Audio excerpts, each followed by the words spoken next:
लूट के भंडार से अपना वैप लेते हुए कुछ को गोली मारने का मूड।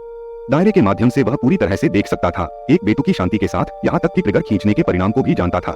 भगोड़ों में से एक को सीधे सिर में गोली लगी और अन्य यह महसूस करते हुए कि यह क्या था और भी अधिक उन्मत्त होकर भागे।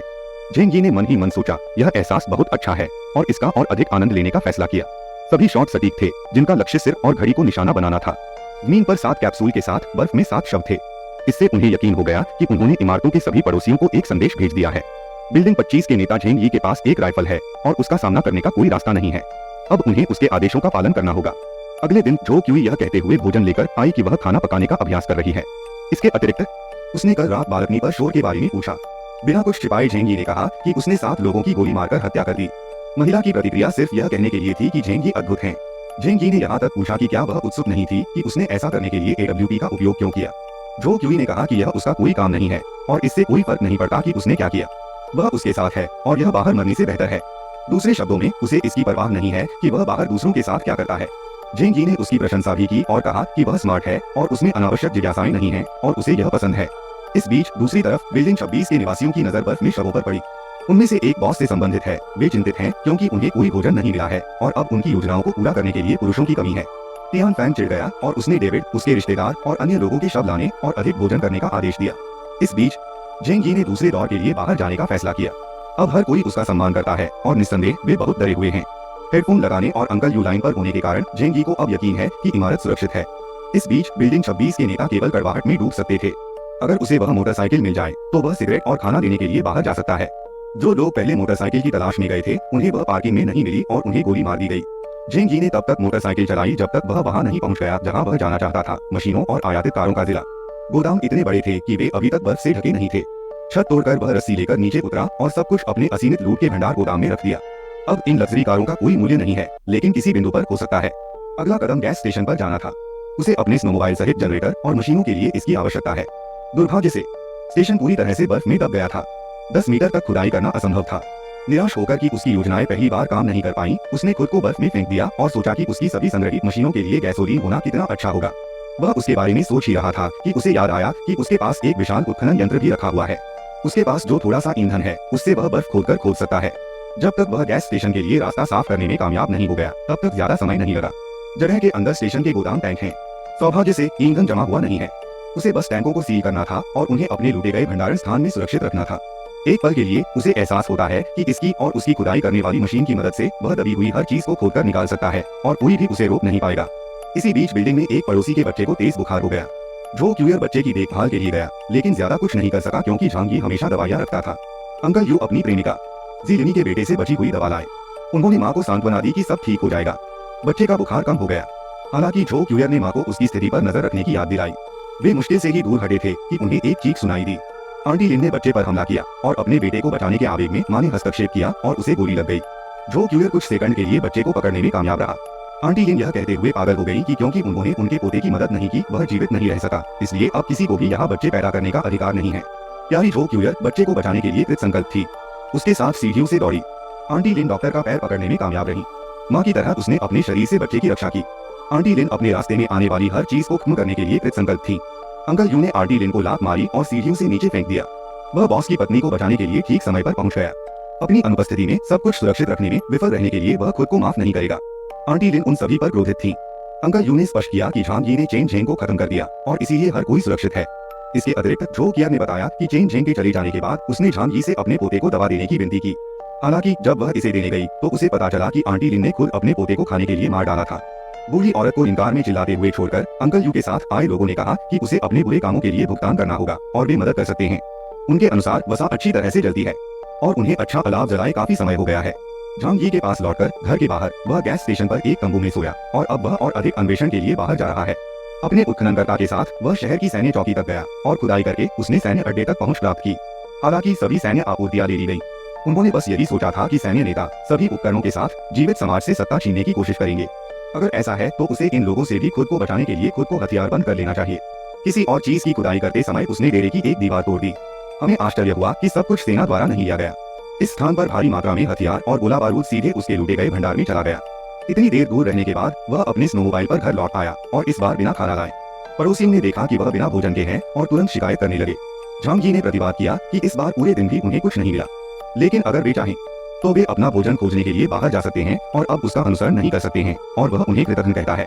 झांग यी को एहसास हुआ कि एक दिन के लिए भोजन वापस नहीं लाने से उन्हें लगा कि उनके साथ गलत व्यवहार किया गया है, क्योंकि इमारत की रक्षा करने के उनके काम का भुगतान नहीं किया जा रहा था।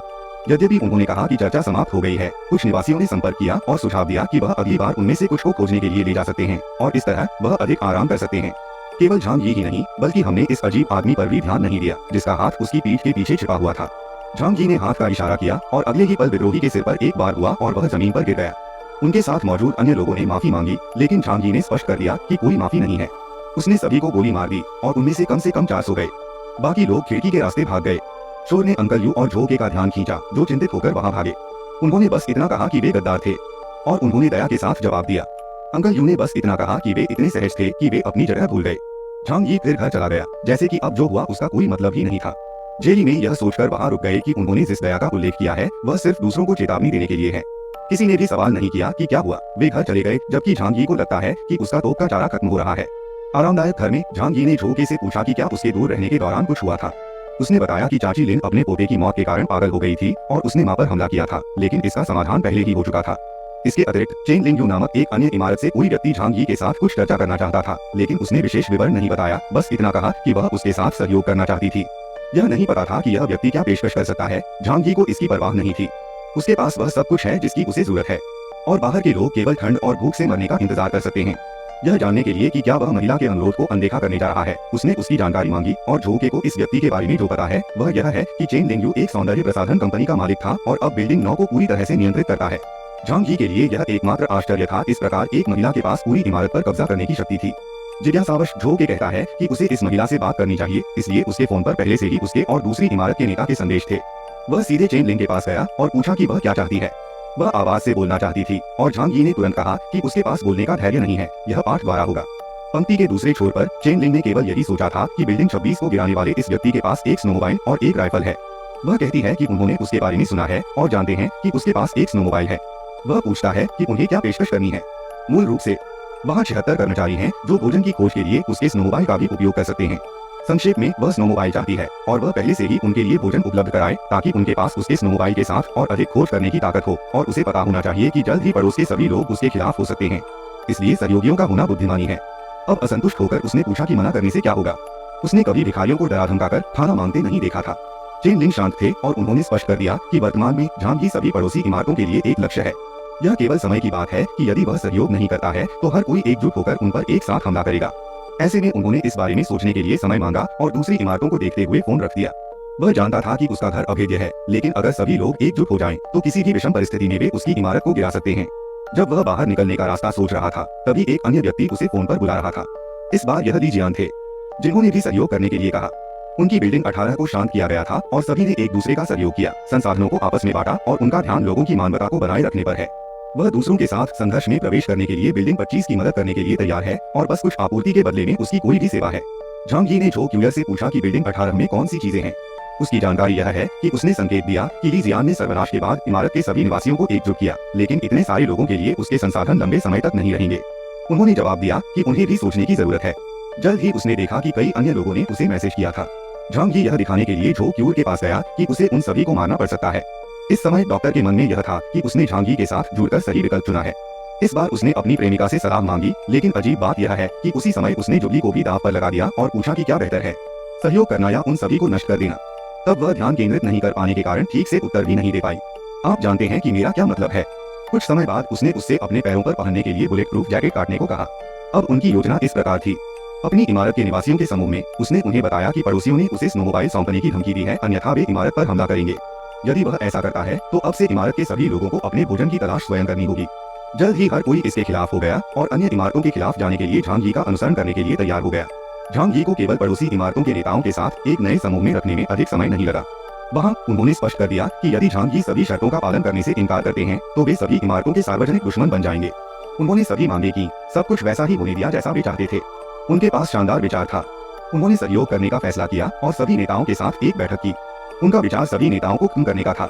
बिना नेताओं के बाकी निवासी उसके विरुद्ध संगठित नहीं हो सकेंगे। एक सभा स्थल निर्धारित करके वह नीचे गया और भवन से अपने अनुयायियों के साथ व्यवस्था की और सभी को प्रोत्साहित करने के लिए उन्होंने उन्हें गुणवत्तापूर्ण भोजन दिया और कहा कि उन्हें अपने घर की रक्षा के लिए मजबूत और ऊर्जावान होने की आवश्यकता है। उनमें से एक ने पूछा कि क्या वे शांति की आशा कर सकते हैं। झांग यी का कहना है कि इतना ही नहीं, अगर सब कुछ ठीक रहा तो यहाँ किसी को खाने की दिक्कत नहीं होगी। प्रेरित होकर हर कोई अब अपने उद्धारकर्ता की पूजा कर रहा है और उसके लिए कुछ भी करने को तैयार है। सुरंग के माध्यम से बाहर निकल रहा है, खिड़कियों के माध्यम से नहीं। झांग यी और सभी निवासी निर्दिष्ट स्थान पर गए। दूर से देखने पर भी उसे कुछ अजीब सा नजर आया। यहाँ बहुत सारे लोग थे, इसलिए उसने अंकल यू और बाकी निवासियों को भी आने का आदेश दिया और वह अपनी राइफल के साथ पीछे छिपा रहेगा। बातचीत के मैदान में अंकल यू और निवासी पड़ोसी इमारतों के सभी नेताओं और उनके समूहों के सामने खड़े थे। हमारे में से एक ने कहा कि ऐसा लगता है कि वे बातचीत नहीं करना चाहते। दूसरा यह कहते हुए पूरा करता है कि ऐसा लगता है जैसे वे उन्हें नष्ट करना चाहते हैं। क्योंकि उनमें से बहुत से लोग एक दूसरे पर हमला कर रहे हैं, इसलिए उन्हें कोई मौका नहीं मिलेगा। हालांकि अंकल यू ने कहा कि उनका लक्ष्य झांग यी को सहयोग करना है। हम पर हमला करने से इसमें मदद नहीं मिलेगी। 26, 5, 21, 9 और 18 के भवन स्वामी आश्वस्त थे। झांग यी डराने वाला हो सकता है, लेकिन इतने सारे लोगों के सामने उसके पास उन सभी का सामना करने की शक्ति नहीं है। उनमें से एक का कहना है कि वह झांग यी को नहीं देखता है, इसलिए वह हमारी संख्या देखकर डर गया होगा। स्थिति पूरी तरह से उनके पक्ष में है। तियान फैंग ने उसे बातचीत के लिए जल्द आने के लिए चिल्लाया। अंकल यू ने चेतावनी दी कि नेता केवल नेताओं से मिलेंगे, इसलिए उन्हें इस ओर आना चाहिए। चेन लिंग और अन्य लोग असहमत हैं और पूछते हैं कि क्या वे मौत से नहीं डरते, यह महसूस करते हुए कि चीजें कैसे चल रही हैं। झांग यी ने अंकल यू को फोन किया और उन्हें अन्य समूहों से दूर रहने की चेतावनी दी। हमेशा की तरह चतुर अंकल यू ने उन्हें एक क्षण रुकने के लिए कहा और अपने समूह को पीछे हटने को कहा। इस दूरी के साथ झांग यी ने सभी का ध्यान आकर्षित करने के लिए सीटी बजाई। खुले मैदान में किसी को ठीक से पता नहीं था कि झांग यी कहाँ था, न ही उसने अन्य भवन समूहों के बीच में जो ग्रेनेड फेंका वह कहाँ से आया था। नेताओं के पीछे एक बड़ा विस्फोट हुआ, जिसके परिणामस्वरूप एक छेद हो गया, जिससे आसपास के सभी लोग नष्ट हो गए। अंकल यू ने फोन को नेताओं के पीछे स्पीकर पर रखा और पूछा कि क्या उनके पास उनके लिए कोई प्रश्न है। सदमे में वांग चेंग ने पूछा कि इतनी हिंसा क्यों। झांग यी ने फोन पर सवाल किया कि बातचीत के लिए 1000 से ज्यादा लोग क्यों।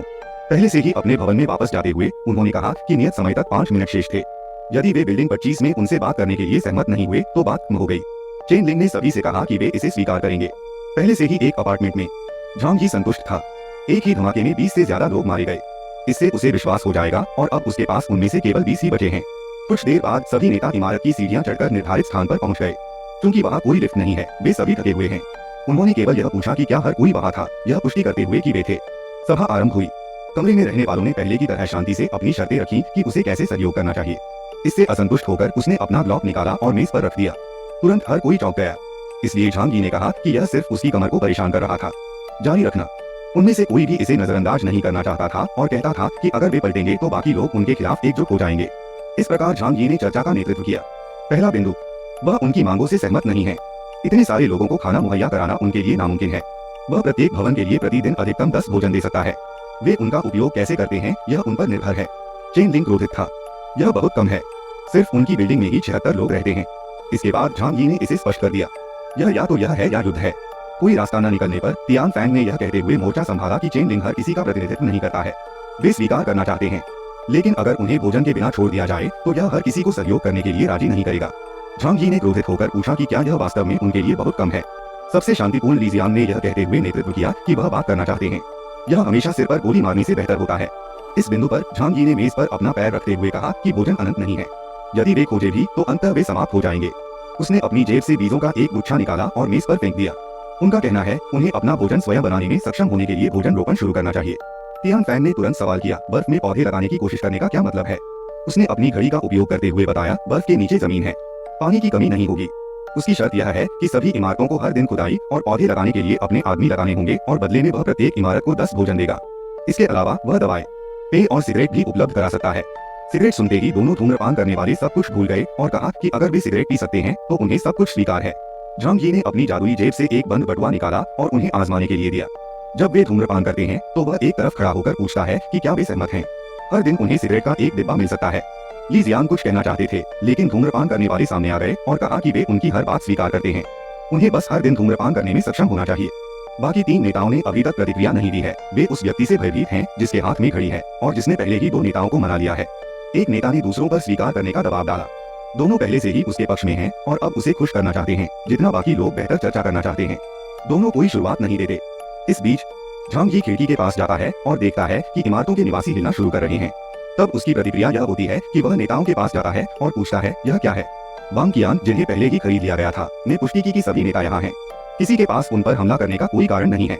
इसके बाद ली जियांग कहते हैं कि अगर वे हमला कर रहे हैं तो यह उनकी अपनी मर्जी से है। झांग यी दूसरों को अंदर आने के लिए चिल्लाता है। यहाँ कमरे में सभी लोग फंसे हुए हैं। इस बीच झांग यी अपनी राइफल निकाल लेता है और किसी ने उसका जादू नहीं देखा। अपने दायरे से वह पहचानता है कि कौन दूसरों को विद्रोह की ओर ले जा रहा है। एक अचूक निशाने से नेताओं को धराशायी कर दिया गया। एक के बाद एक झांग यी ने बढ़त ले रहे सभी को नीचे गिरा दिया। कमरे में बैठे नेता ये सुनकर घबरा गए कि ये क्या हो रहा है। कुछ मिनट बाद और झांग यी शांत हो गए और कहा कि स्थिति सुलझ गई है। यह पूछने पर कि क्या हर कोई बातचीत से सहमत है। जल्द ही दोनों धूम्रपान करने वालों ने हाँ कहा। बाकी जो नहीं मानना चाहते थे उन्हें मजबूरन स्वीकार करना पड़ा। आखिरी ईमानदार ली जिन थे। अब जब सभी सहमत हैं तो कल दोपहर से वे शुरू करेंगे। कमरे से बाहर निकलते हुए उन्होंने ली जियांग की चीजों को थपथपाया और उन्हें अच्छा काम करने के लिए कहा। इस बीच वह उन पर नजर रखेंगे। बिल्डिंग से बाहर निकलते हुए सभी नेता घबराए हुए नजर आ रहे हैं, इसलिए निवासियों में उत्सुकता थी कि क्या हुआ। झांग यी ने उन्हें बताया कि कैसे उन्होंने स्थिति को नियंत्रित किया, लेकिन उन्हें हर दिन उनके लिए लगभग 300 भोजन उपलब्ध कराने का सौदा करना पड़ा। इससे संतुष्ट नहीं, क्योंकि वह इतना भोजन क्यों दे, झांग यी इसका उपयोग करते हैं। उनके अनुसार यदि ऐसा नहीं होता तो उन्हें हजारों से अधिक पड़ोसी मोटरों के खिलाफ लड़ना पड़ता, जिससे निश्चित रूप से यहाँ कई मौतें होती और वह इसे स्वीकार नहीं कर सकते थे। इसलिए उन्होंने उनकी भलाई के लिए इतने अधिक भोजन से इस्तीफा दे दिया। अब बिल्डिंग 25 के सभी निवासी बहुत भावुक होकर रोने लगे। झांग यी एकमात्र ऐसे व्यक्ति हैं जो इतनी अच्छी तरह से सभी का नेतृत्व और देखभाल कर सकते हैं। सभी लोग चले गए, केवल अंकल यू ही वही रह गए। शर्मिंदा बूढ़े व्यक्ति का कहना है कि चीजें वैसी नहीं हुई जैसा उसने सोचा था। झांग यी अंकल को एक अधिक निजी स्थान पर ले गया और वहाँ सच्चाई बताई। योजना सभी अपार्टमेंट के नेताओं को एक साथ खत्म करने की थी, लेकिन केवल 5 सबसे प्रभावशाली नेताओं को ही भेजा गया। इसलिए योजना स्थगित कर दी गई। यदि 5 नेताओं को बाहर कर दिया गया होता तो अन्य लोग उनकी जगह ले लेते और बिल्डिंग 25 को नष्ट करने के लिए और अधिक प्रेरित हो जाते। अंकल यू अब समझ गए कि इतना विनाश क्यों नहीं हुआ। अब ऐसा इसलिए है क्योंकि बाद में होगा। वह समझ गया और इस बात से प्रभावित हुआ कि उसका भतीजा चीजों की गणना करने में कितना अच्छा है। अब ये समय की बात है। जैसे जैसे दिन बीतते जाएंगे बाकी निवासी कमजोर होते जाएंगे। अकेले 300 भोजन उन्हें भीतर से खुद को नष्ट करने पर मजबूर कर देंगे, न कि उन्हें मिलने वाले थोड़े से भोजन के लिए संघर्ष करना पड़ेगा। झांग यी ने अंकल को स्पष्ट कर दिया कि वे इस बारे में किसी को न बताएं। अपने आलीशान घर लौटकर उनकी पत्नी योगा कर रही थी। उनका जीवन कितना कठिन है। इतने काम के बाद जो क्यूयर जानना चाहता था कि बातचीत कैसी रही। उनका जवाब था कि अगले कुछ दिनों में उन्हें बस यही करना है। उसने उसे बिस्तर पर पटक दिया और कहा कि उसे अगले कुछ दिनों तक घर से बाहर नहीं जाना चाहिए। तैयार रहें। एक गर्म रात के बाद अगले दिन बाहर बहुत ठंड थी, लेकिन फिर भी वादे के मुताबिक सभी को खुदाई में लगाया गया। उनका मिशन पौधे लगाने के लिए बर्फ से 10 मीटर नीचे जमीन तक पहुंचना है। वह बस यह सुनिश्चित करने के लिए वहां से गुजरा कि सब कुछ हो रहा है। फिर वह अपना स्नोमोबाइल लेने के लिए बहुत दूर चला गया। अन्य 2 नेताओं ने कहा कि उन्होंने खोजा और उनका स्नोमोबाइल कहीं नहीं मिला। वह इसे कहाँ छिपा सकता था। झांग यी का लक्ष्य आज एक पशु चिकित्सालय ढूंढना था। उन्होंने कहा कि वहाँ उन्हें वह जहर मिल सकता है जिसका इस्तेमाल वे उन जानवरों को इच्छा मृत्यु देने के लिए करते हैं जिन्हें बचाया नहीं जा सकता। यहाँ उसके पास जो राशि है उससे वह 300 लोगों को बेहोश कर सकता है, क्योंकि वे इलाज नहीं करा पाएंगे। वह जानता है कि जब समय सही होगा तो वह इसका उपयोग करेगा। घर लौटकर उसने पहले से ही अपने भवन के लिए प्रचुर मात्रा में सामान इकट्ठा करना सुनिश्चित कर लिया। हर कोई इस बात से प्रभावित था कि इस बार उसे कितना पैसा मिला। एक फोन कॉल के जरिए उन्होंने अन्य इमारतों को सौदे में अपना हिस्सा देने के लिए आने के लिए सूचित किया। नेताओं ने शायद घात लगाए जाने के डर से प्रत्येक इमारत से 3 लोगों को इसके लिए भेजा। धीरे धीरे 30 पड़ोसी इमारतों ने अपने पहले दिन का भोजन शुरू कर दिया और हर कोई भोजन देखकर खुश था। जैसे ही वह चला गया, उसने श्रमिकों को यह कहते हुए सुना कि वे आज की कड़ी मेहनत से थक गए हैं, लेकिन यह इसके लायक था। तो बिना किसी योजना के चीजें अच्छी चल रही हैं। अपने आरामदायक घर में लौटते हुए उसका निवास हमेशा साफ सुथरा रहता था और उसे वहाँ हर चीज की जरूरत होती थी, यहाँ तक कि हर दिन एक गर्म स्नान भी। इस बीच अन्य इमारतों में वांग कियान ने अपने अधीनस्थ को आते देखा और सबसे पहले उसने जांच की कि क्या वहाँ सिगरेट हैं। उसके पीछे मौजूद सभी लोगों ने तुरंत कहा कि उनका दम घुट रहा है और अगर उन्हें धुआं नहीं मिला तो वे मर जाएंगे। जल्द ही सभी लोग निश्चिंत हो गए और तभी उन्हें भोजन के बारे में याद आया। उसने सभी को खाना शुरू करने की अनुमति दी, लेकिन वह तब तक शांत नहीं हुआ जब तक उसे यकीन नहीं हो गया कि खाना जहरीला नहीं है।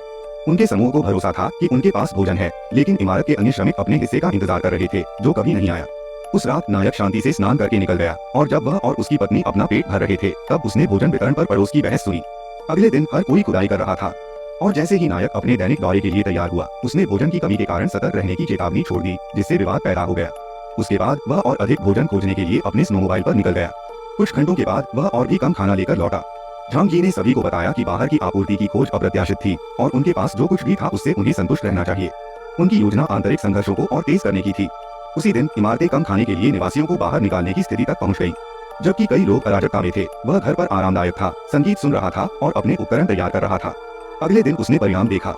दर्जनों लोगों को बाहर निकाल दिया गया। इमारतों पर विवादों के निशान हैं। कुछ ने पूछा कि क्या आज भी खुदाई करनी है। झांग यी ने शवों के बीच रुख करते हुए कहा कि अगर वे उन लोगों की तरह अंत नहीं करना चाहते हैं तो हाँ। जल्द ही हर कोई बर्फ खोदने के लिए दौड़ पड़ा, जिसे झांग यी ने देखा। लेकिन अंकल यू ने देखा कि आज कुछ ही लोग काम पर आए थे। बिल्कुल सर, देखिए कितने लोग नीचे हैं। आज केवल झांग यी की टीम यहाँ थी, लेकिन कल स्थिति बदल जाएगी। यह सभी पड़ोस निवासियों के लिए एक संदेश था। जो लोग काम नहीं करेंगे उन्हें खाना या सिगरेट नहीं मिलेगी।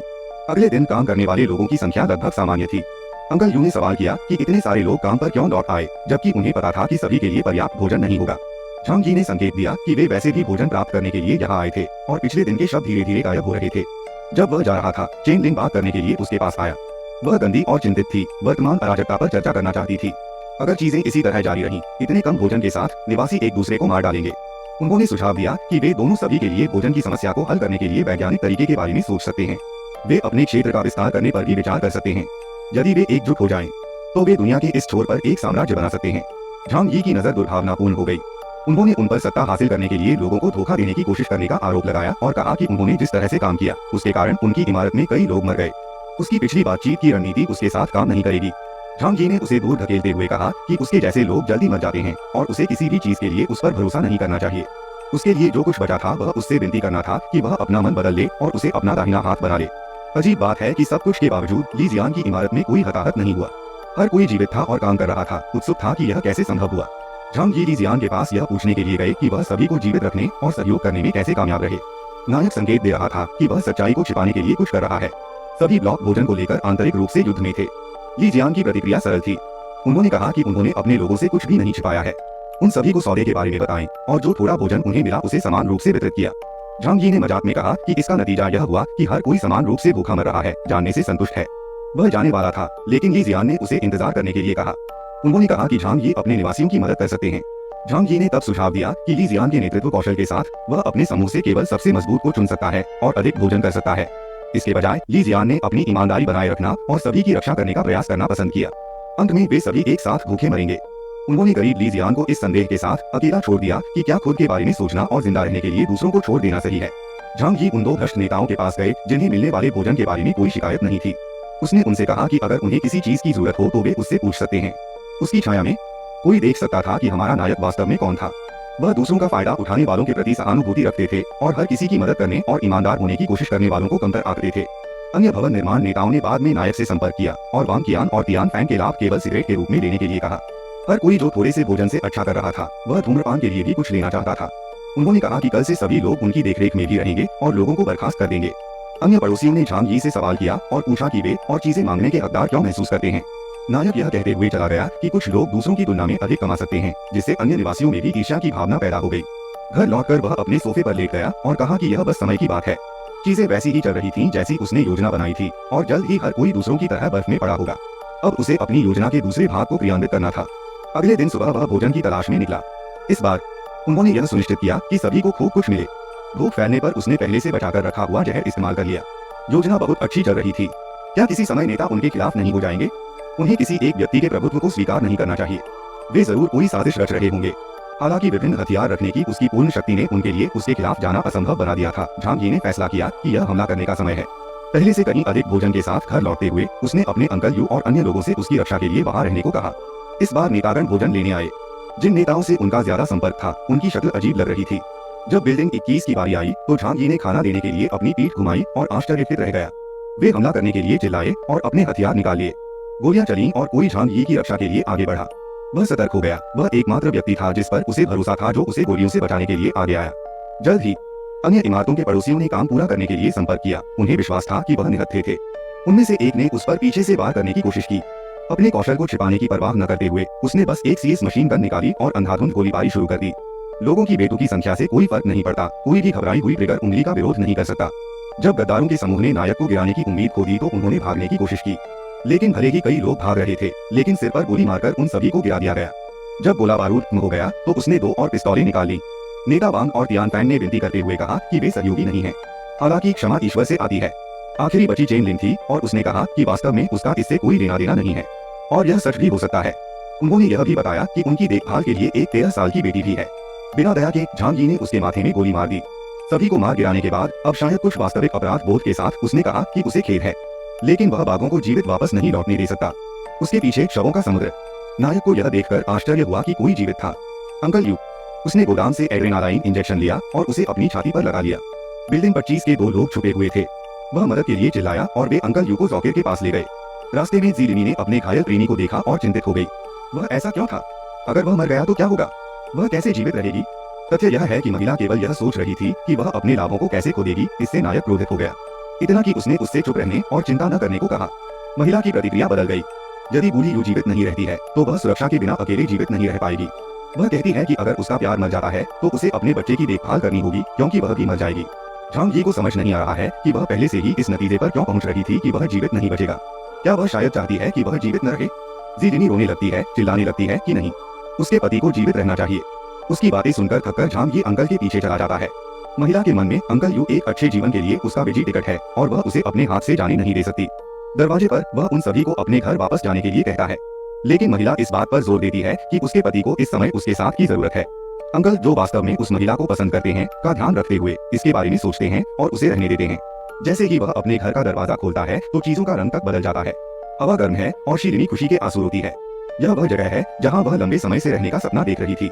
जबकि झांग यी और झो के अंकल को अंदर लाते हैं, जी जिनी रसोई में जाती है और अनुमति मांगे बिना खुद कुछ पीने में मदद करती है, जिससे हमारी जोड़े को आश्चर्य होता है।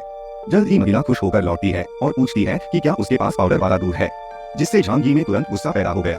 फिर वह कहती है कि यह बच्चे के लिए है। अंकल यू को वास्तव में बच्चा पसंद है। नायक अब यह स्पष्ट करता है कि ध्यान अंकल यू पर है।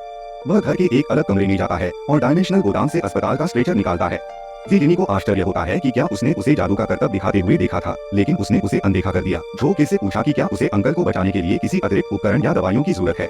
झो किर ने अंकल की शर्ट उतार दी। गोली का स्थान आंतरिक अंग क्षति का संकेत देता है। इन चिकित्सीय स्थितियों में अंकल को बचाना असंभव लगता है। जी जिनी की बात सुनकर वह चीखने चिल्लाने लगता है।